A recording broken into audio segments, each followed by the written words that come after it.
You can support this podcast at patreon.com/partnersincrimemedia. I'm Rebecca Lavoie, and this is Crime Writers On.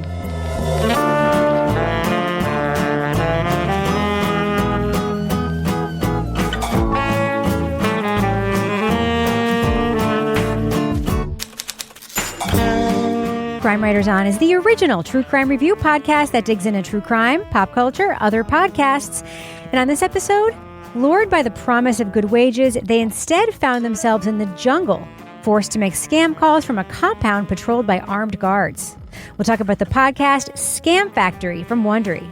Joining me to get this done and more is my true crime co-author, TV journalist, and host of These Are Their Stories podcast, my husband, love of my life, Kevin Flynn. Hi, Kevin. Hello, Rebecca. Kevin, you would think that after 10 years, I wouldn't need to read that. And there was like a little mistake in it. What do you mean? I mean, it says true crime author. I mean, it's just a little different than sometimes it is. I don't know. Anyway. I think it's our special summer script. That might be right. That was it, yeah. Also with us is private investigator, certified pet detective, resident cat lady, and author of The Final Curtain, Laura Bricker. Hi, Laura. Hey, Rebecca. And I'm a first-time Aqua Zumba survivor. I have questions.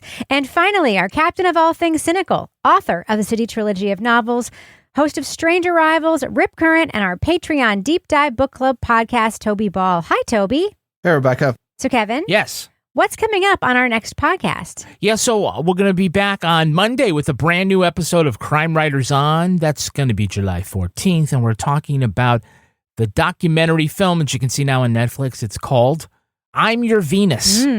And want to remind people that you'll be able to see us next weekend, not this weekend, but next weekend in Boston at the True Crime Podcast Festival. We're going to be reviewing the series Sirens. On Netflix. I watched it. That's what we'll be talking about. See if we like it or not. We'll be recording in front of a live audience as well as meeting and greeting everybody. If you haven't signed up yet, you can use code CWO to save 20%. And right after our live show, you can come see me and Mel Barrett, and maybe Kevin if he's interested, talk about the Karen Reed case at a special interactive panel conversation situation. Mel's making a PowerPoint. It should be good. Oh, wow. All right. Yeah, I love a good PowerPoint. All right, Kevin. So we have to talk about a thing that's like pretty interesting. Should we get to it? Let's do that. All right. Leading off. Dev got down to business. He reiterated the basics of the job. Thailand, online casino, $1,000 a month. And he just said that everything will be for free. Accommodations and food would be provided, and that they'd be staying at a job campus that had everything they needed.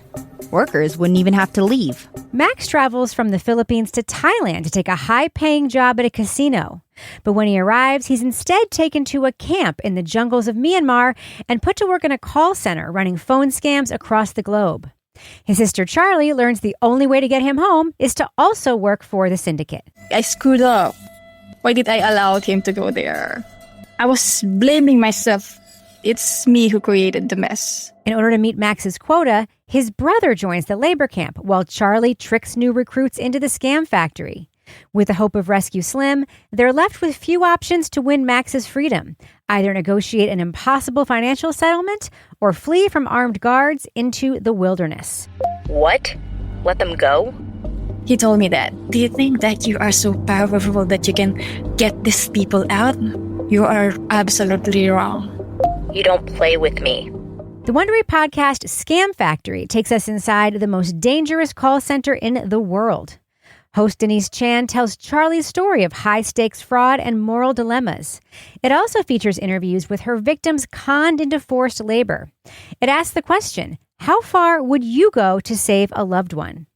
Spoiler alert, we're going to be talking about plot points from Scam Factory. So if you want to remain spoiler-free, go to the estimated time code in our show notes for our thumbs up or thumbs down reviews.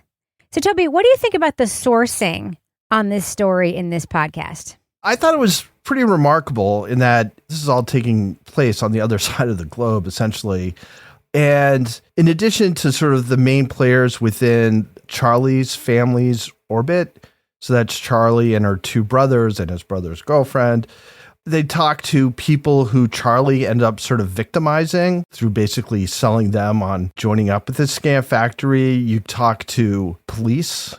So, yeah, I mean, I really felt like they covered almost all the bases as far as people you'd want to talk to. I'm sure it's hard to get the people who are actually running these scam factories to open up to American podcasters. But beyond that, I feel like they really talked to a wide range of people. And I felt at the end like I had a pretty full sense of what different, at least categories of people who are involved in the story went through. And you do, and I'm sure we'll be talking about this, in Charlie, have this sort of complicated person who ends up making some very difficult choices that have some pretty bad ramifications for people who are essentially just kind of innocents and are sort of dupes for her.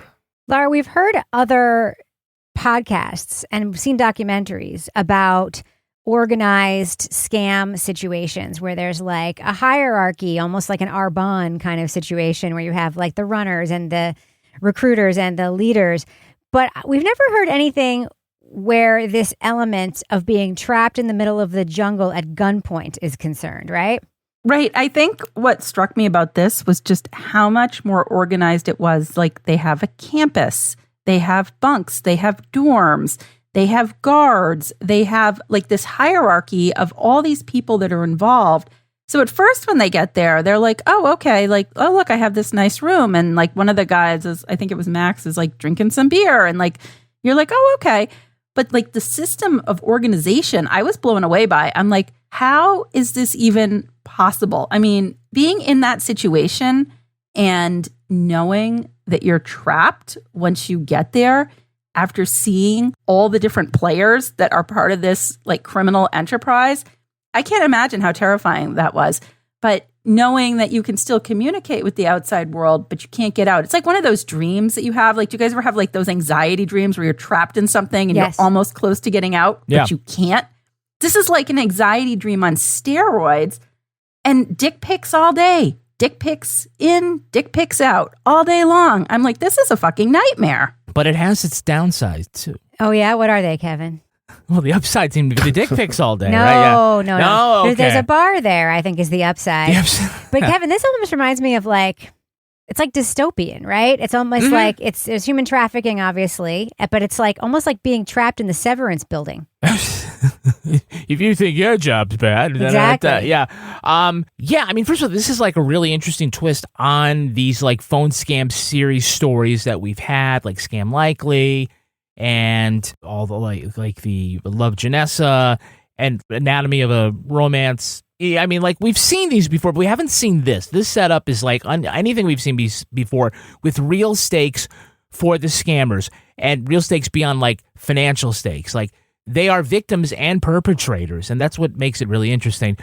But to pick up on Laura's point, this camp seems extra. It just seems a little overly elaborate, like with armed guards, very Squid Game, having to keep people around and working on the phone.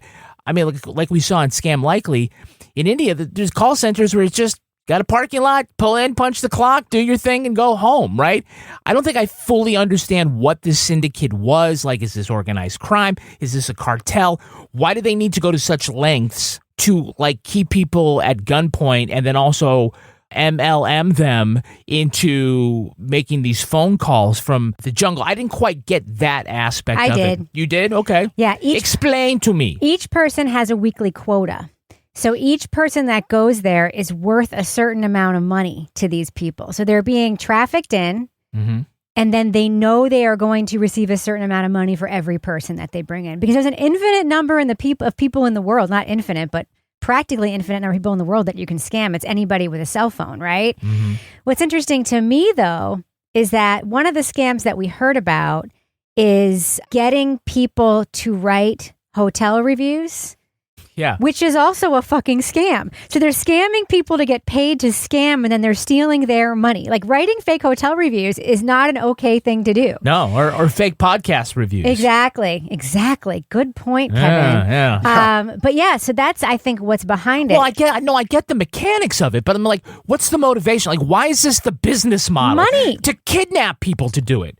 As opposed to, like, maybe you kind of get duped a little bit, but you don't have to be held at fucking gunpoint in the middle of the jungle to make these phone calls. Yeah. I didn't get that. That part, like, wasn't clear to me. I mean, I don't think you can like their payment structure, I don't think is legal anywhere in the world. Yeah. The idea that, if you sell this many, you get $10,000. You sell this many, you get $3,000. You sell this many, you get no food and beaten. I mean, it's...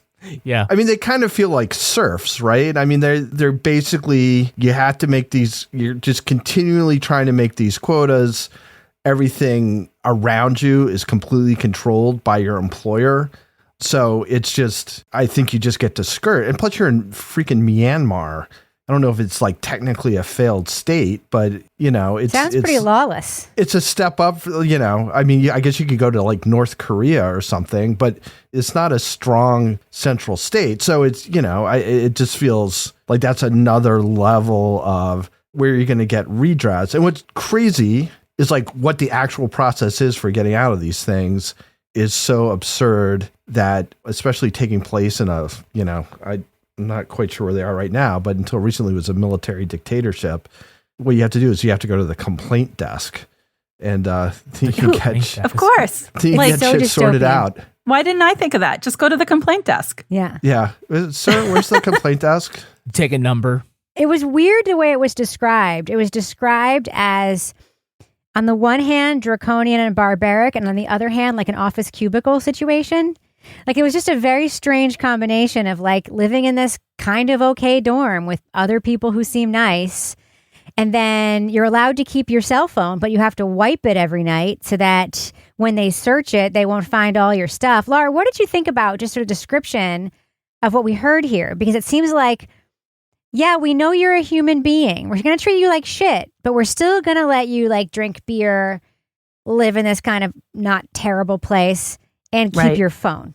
Yeah, but it's not Thailand. They thought they were going to Thailand. That's true. Yep. I know. Wait, they did go to Thailand, but then drove right through it. Yes. Yeah. Cross the river. Yeah. I guess I was like, am I the only one who's surprised that they let them keep their cell phones in here? Like, as I'm listening to this, I'm like, it did remind me of some fictional story. And I'm like, okay, so they keep their cell phones, but then they have to be super careful about anybody they communicate with because the people are then searching the cell phones. And then I'm like, who are the people searching the cell phones? Are those the people kind of like Charlie who traded up a few levels to get better treatment by ratting on the people under them, by helping whoever the mastermind behind all of this is?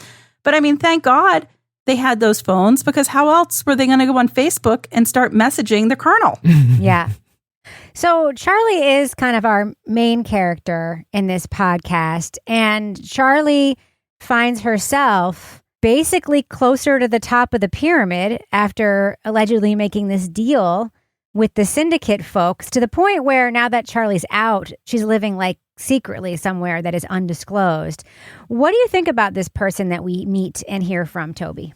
Well, it's not even allegedly, right? I mean, she admits to doing it. Yeah. Yeah. So essentially her story is her brother says he's going to go and work at this thing. She's like, let me check it out. Checks out something that's completely different because she's deceived and says, yeah, sure, you can go. And he goes, and then it turns into this nightmare. The truck drove down an unmarked road alongside a tall cement wall with barbed wire at the top. It looked like a prison. The car slowed down when it reached a gate. Men wearing sarongs with guns slung over their shoulders stood by a hut manning the entrance. They waved the car through. So she's got this kind of like, well, I told him it was okay, so I feel like I have some obligation to get him out.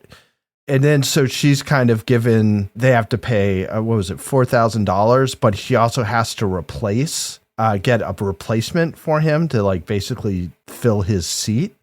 And so she's already been working for a recruiter, but doing sort of tasks for him rather than actually doing the recruiting itself.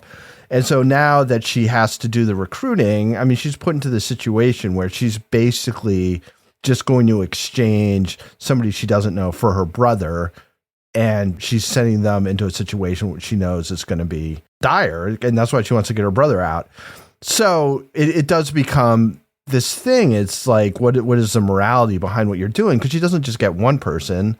It sounds like such a sweet deal when she explains it to the person she's identified that she's like, oh, can my sister come? And then, oh, my sister's got some buddies who want to come too. And suddenly she has like 6 people. And then she continues doing it because she's getting paid good money for it. So at the very least, I think you could say she's morally compromised. But I do think there is sort of this, moral question about what are you willing to do for your family members or your loved ones? Like, how many people are you willing to set up for suffering in order to relieve the suffering of somebody who you're related to or close to? And she faces that question in real life. And the answer is, not only will I set up a bunch of people, but I'll just kind of continue doing it because it's starting to pay the bills. It is an interesting thing to think about, although Charlie doesn't seem like super circumspect about it. I mean, she's like, I'll basically do whatever I need to do for my family, so. Yeah, I mean, one of the things that really stuck out to me is that, Charlie was doing this through the travel agency thing. Yeah. And arranging the trip and also booking excursions and stuff.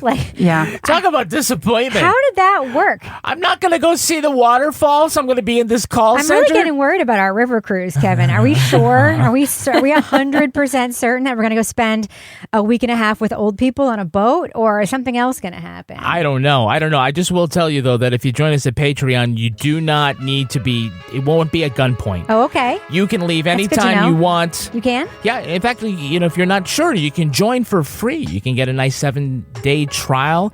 You also can listen to episodes. We got previews of the episodes. All you got to do is go to patreon.com/partnersincrimemedia. Kick the tires. It's fine. We've got all sorts of exclusive stuff, including the Crime Writers on After Show. Mm-hmm. We just called an audible here because when Laura said that she survived Aqua Zumba, the crickets stopped cricketing. The air stopped. Everyone's like, Toby's what? like, tell me all about it. I want to get into it. Somebody was playing a record and it scratched, and we're like, it's stop. Okay. Inside my head, I was like, the fuck? Yeah. Now, if this is weird and it doesn't go anywhere, we'll go with what Rebecca wanted to originally talk about. She's going to bring us up to date a little bit on the Adnan Syed case. I'll tell you that anyway. She'll tell us that, and we'll get both of those things on the after show. Other exclusive content includes Toby Ball's Deep Dive Book Club podcast, Married with Podcast, our exclusive relationship podcast, and we still have the Readathon as Rebecca continues to interview interesting guests, including Turtle Boy. You had Turtle Boy on the Readathon. And what did we find out? And this is, if you know, that Brian Higgins is 100% Kevin from South Boston. Called into the show pretending to be somebody else. Oh, God. If you join us at the Bricker scale level, there's an additional podcast. It's Laura Bricker's Leave It to Bricker podcast. And if you're going to help us out at the Let's Do What We Do level, episodes of Crime Writers on early and ad-free. The latest Toby Ball's Deep Dive, if you're a deep diver, you'll get to actually watch Toby record with his guests, and you get to take part, put stuff in the chat, or jump on if you really like to.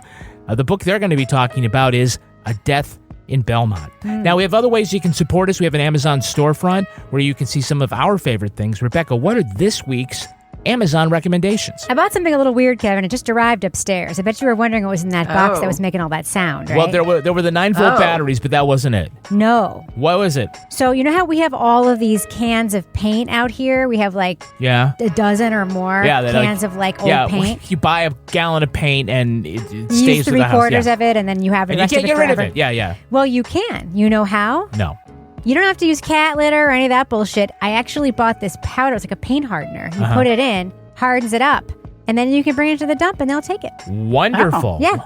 Wonderful. It's super practical. Now, it's very niche. What is bound to be completely impractical are Toby Ball's listener-inspired deep cut recommendations. Toby, what are your deep cut recommendations this week? This might actually be practical. 7D head shavers for bald men. Oh, I know who bought that. Spaver, whatever that means, but it's in caps. Detachable head shaver LED display, dry wet bald head razor, IPX7, waterproof head shavers with Type-C charge. I have a feeling I know who bought that, and we're not making fun of the product at all, but good on you for making the list again if that's you. I just want to say, I think that the Massachusetts State Police probably make a run on these every week, right? Oh, yeah. It has a neon sign. They're all bald. Yeah, okay. Yeah. I don't know. I don't see how you can check the light and the setting when it's on your head. Yeah, the LED display doesn't seem that helpful if you're doing it yourself. Doesn't seem helpful at all. What if it's transmits to your phone and you can watch yourself? Yeah, it doesn't. Toby, do you have something else? Yeah, exactly. It's a good idea. It doesn't work. Sure. How about the Lakanto sugar-free maple syrup with monk fruit and erythritol for pancakes, waffles, oatmeal, coffee, tea, granola, frosting, and dressing 0 sugar cat. Don't eat too much of that, whoever bought it. Syrup made with monk fruit. Yes. Okay. And a chemical. It's all sugar. It's all good. Oh, that sugar-free stuff will give you the runs if you have too much of it. All right. Well, hey, remember you can shop us first at amazon.com/shop/crimeWritersOn. We earn commissions on qualified purchases. All right, Kevin, before we end the business section, do we have any Patreon patron saints of the week this week? Our Patreon patron saints are Krista Stevenson and Jasmine Jenkins. Bless you. Krista and Jasmine, thank you so much for supporting us on Patreon. Supporting our work means the world to us. It means we can keep doing it because of you guys and anyone else who deigns to join us on Patreon. Just go to patreon.com/partnersincrimemedia. Kevin. Yeah. Does that end our business section? Thus ends the business section. I'm going to go ahead and fade that music out. So, Laura, we were talking about Charlie before the business section. What do you think about what we hear from Charlie in this podcast? I mean, obviously, that was a huge get to have Charlie's perspective and voice in this podcast, because not only is Charlie somebody whose family members are victims, Charlie's somebody who inadvertently becomes involved and helps keep the scam going. She's a very kind of complex character for me, because on one hand, I'm like Toby was saying, like, you would do anything for your family to get them out of that situation. But at the same time, you're selling other people down the river and sending them out there to the slave factory to scam people and also be stuck there. But then kind of like the weird, and I don't want to say it's karma, but kind of like the weird thing at the end is that now somebody's impersonating Charlie, still sending people to the factory. So she is held accountable by one of the people who get out, who actually is like, yeah, Charlie is the one who like got me into this, you know? And doesn't kind of let Charlie off the hook.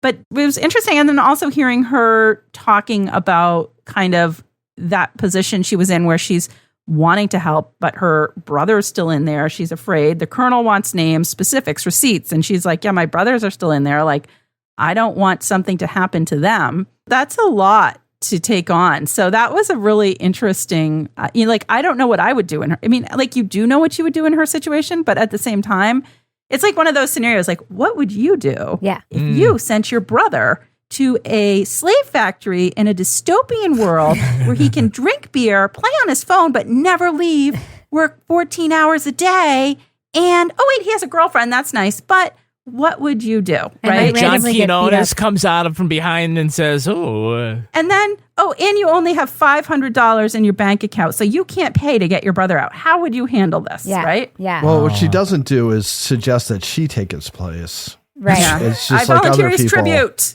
I got another brother. Kevin, would you take my place if I got accidentally? No, but I would sell Laura and Toby out. Oh, okay. I absolutely would. Should we tell Mel? Should we let Mel in too and let her know? Because No, you don't give it away. Someone else has got to. That's true. Apparently they have like a whole sextortion department. I don't think Mel would enjoy doing that. Shit, well, who would? But what do you think of this person, Jella, who actually does get put into that department? It's like she's like poor Jella, like she's never seen a penis before, and she's got to like work at the dick pic post office with everything coming in.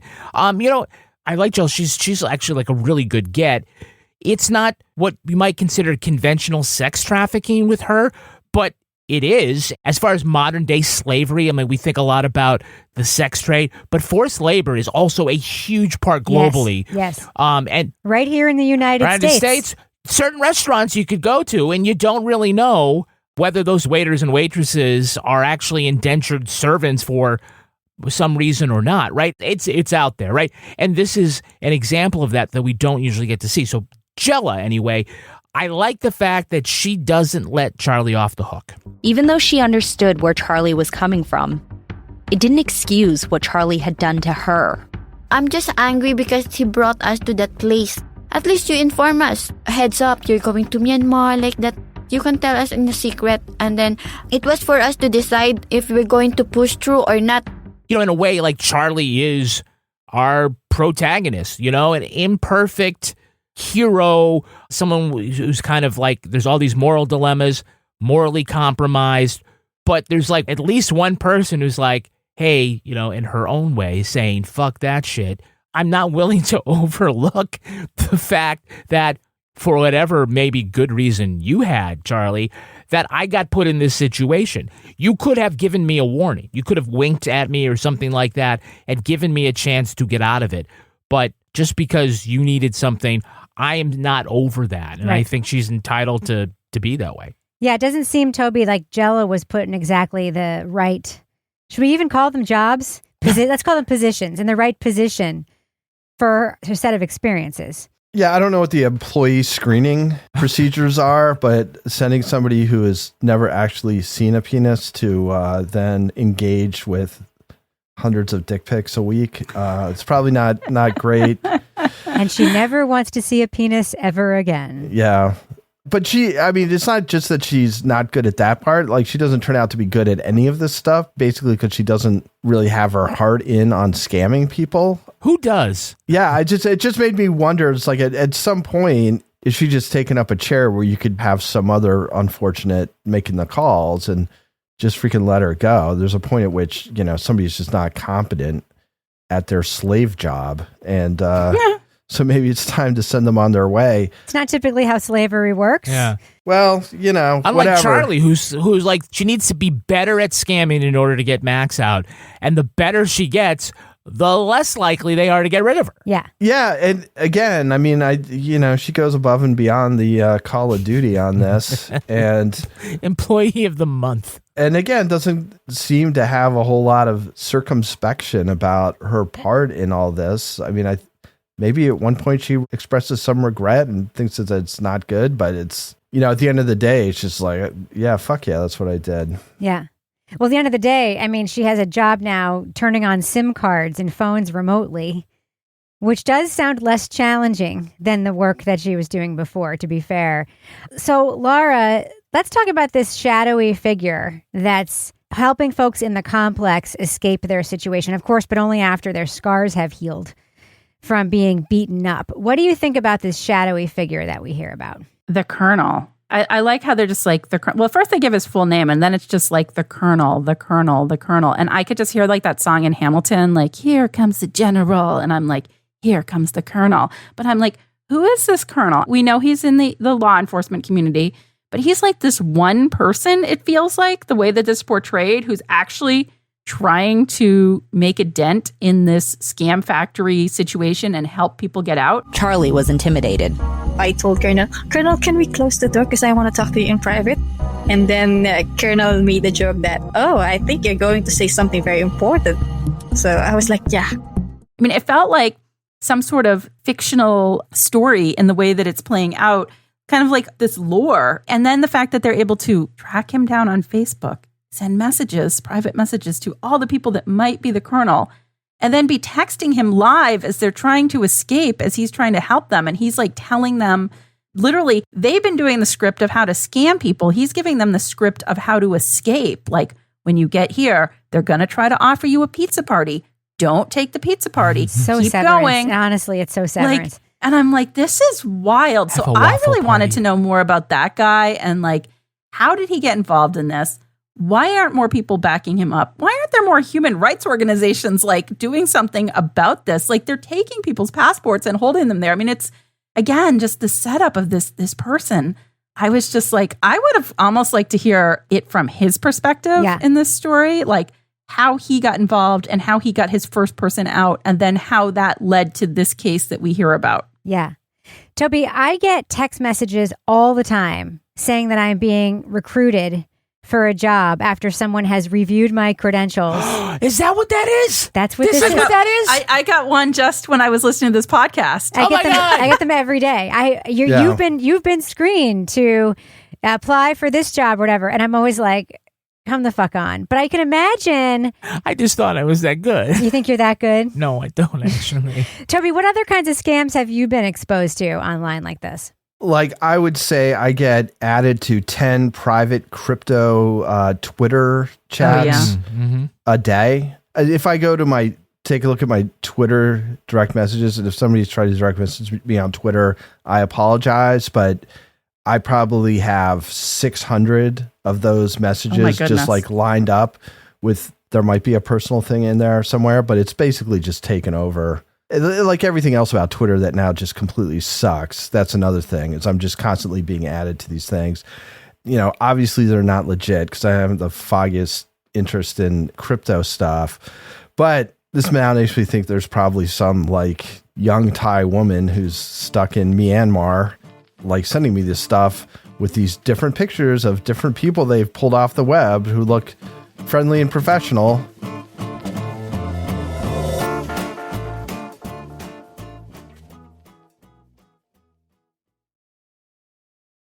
All right, let's do what we do. Let's let our listeners know. Should they check out Scam Factory, the new podcast? Laura Bricker, thumbs up or thumbs down for Scam Factory? Yeah, I'm going to go thumbs up with this. I thought this was really interesting. We've heard a lot of different scam stories, and we've even heard from the perspective of some of the scammers themselves. But this was really unique in that it was essentially like a dystopian slave factory. The way that people were housed in this, the story behind the story of how people got involved, hearing from people who had been involved was absolutely it was wild. It was maddening. It didn't feel real. It felt like something that I would be watching on TV to hear about the people who are there and then how they're trying to get out of this job. And I would have liked to hear a little bit more about what was being done on a bigger scale to try to shut down these type of operations, because this was really interesting in just the level of organization that we heard about. So I would have liked a little more context about, are there human rights organizations involved? Because this is essentially human trafficking in a way. And who else is trying to stop this besides this one shadowy figure that we hear about in this podcast? But otherwise, it was a thumbs up for me. Toby Ball, thumbs up or thumbs down for Scam Factory? Yeah, I'm actually a big thumbs up on this. I thought this was really good. What they do is they take like a big issue, which is, as Laura was saying, human trafficking, getting people, like basically holding them against their will at these factories where they make scam calls to people. But they tell it through a very personal story of this one woman, Charlie, and members of her family, and then what she has to kind of do to save them. They just have great interviews. I feel like it's an issue where by really personalizing it and following the specific family's experience, I think it makes it a lot more tangible than just sort of describing what happens, describing the process, describing the numbers. There are parts of it that are very suspenseful and sort of harrowing. And, you get people who are able to comment from experience, who are part of this story from all different kinds of sides of the story. And I don't want to get into too much of it to give much of it away. But when things get complicated, you get people who sort of get caught up in those complications, who are able to give sort of clear-eyed remarks about what it all meant to them. So I thought it was a fantastic job that they did in sourcing and taking all these bits and putting them together into this coherent, really engaging narrative. So for all those reasons, yeah, I give it it's a big thumbs up from me. Kevin Flynn. I'm also a thumbs up on this. It's a different kind of story in this genre of scam calling and call centers and stuff like that. Here's one with real stakes. I mean, this is more than just whether or not someone's going to lose their life savings. You've got people on both ends of this scam that, their lives are on the line. And it's just so, you're right, it's super dystopian. Not many podcasts also have this kind of moral dilemma built in to the narrative. In order to rescue somebody, you essentially have to sacrifice somebody else. And you don't usually see something that deep in true crime stuff. This is sort of like the scam call forced labor version of The Ring.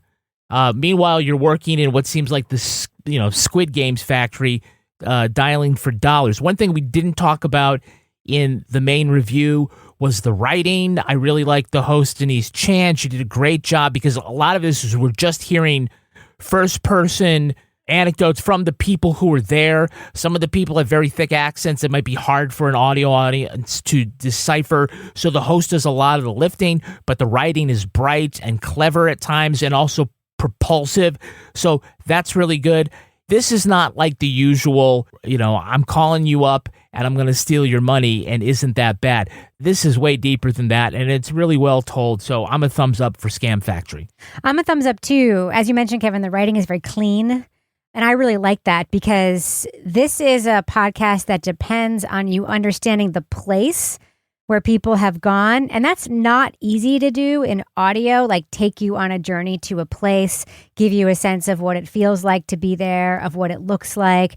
And this is all like second and third hand, this storytelling. And it takes really solid writing to impart that. So I continued to be impressed while listening to this podcast, really feeling and understanding what was going on with a very clean production style. We didn't have, for instance, a ton of sound effects trying to replicate the office floor of this scam factory. Or like when we hear that someone's drinking beer with their roommates, we don't hear clink, to sort of like the sounds of the jungle. The way that sometimes podcasts cheat to get you to a place when they know they can't actually take you there, it does not work for me, and it never has. And this podcast, because of the writing, does a very, very good job of it. Plus, the story is fascinating, and we certainly have never heard anything like it before. So yeah, thumbs up for me for Scam Factory.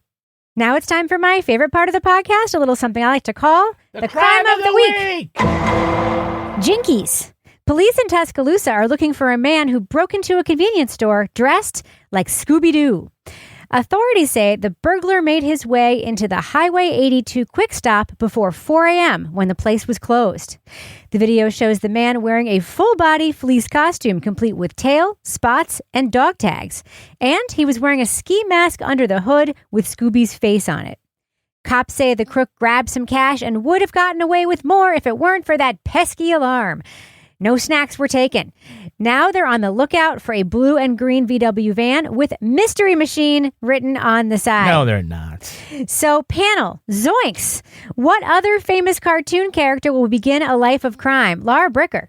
Well, Ned Flanders on The Simpsons. He's like that nice guy neighbor. Mm-hmm. I think he's totally going to be a serial killer because they're always the ones. Never saw it coming. Yeah.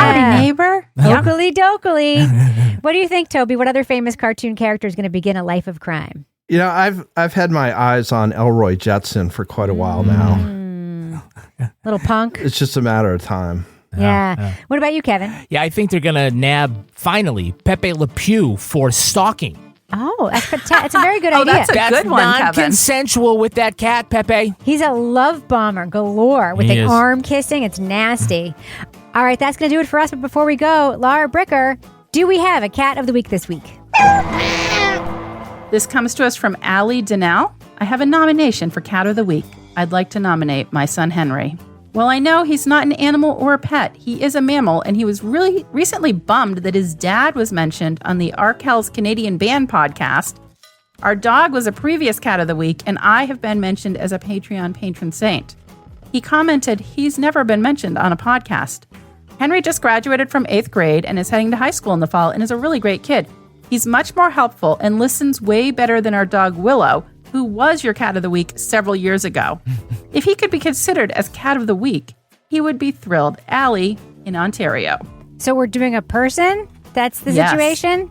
Henry, All right. the person. I like Henry. I like the name Henry. I've got a kid named Henry. I think that's great.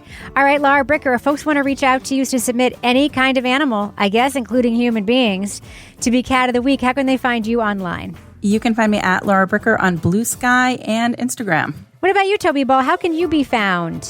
At Toby Ball NH. What about you, Kevin? I'm everywhere at Kevin P. Flynn. If you want to follow me everywhere, Twitter, Instagram, Blue Sky, I'm at Reb Lavoie. Follow the show everywhere at Crime Writers On, including on TikTok and on Instagram. It's really, really fun videos that Kevin's making. But mostly I encourage you to join our incredible community in our official Crime Writers On Facebook discussion group. Get episodes early and ad-free at Patreon, plus all the other stuff we make there. Our theme song was composed and performed by Tyler Gibbons, and our editor is the newly stateside Livy Burdett. The EP of this show is Kevin. This show was recorded in Studio C, the closet in our New Hampshire basement, where we also send our siblings to work off our debts in a jungle prison call center. On behalf of all the crime writers, thanks so much for listening. We will catch you later. What are you showing me? Laura's I'm holding showing up. you I just got one where I think they're using Canva. They've got the We are the hiring. Canva one. It says, Yeah. I have been evaluated for remote online evaluator job title. Yeah. That is what you're doing right now, though, Laura. You are a remote That is online kind of what you evaluator. are, yeah. We have recruited you for that. That's right. Working hours, 1 to 2 hours per day, $600 per day. Time freedom can be done at home anytime. So pretty much Crime this Writers job. on hotels we've not stayed at. That should Yeah. be our new. At gunpoint.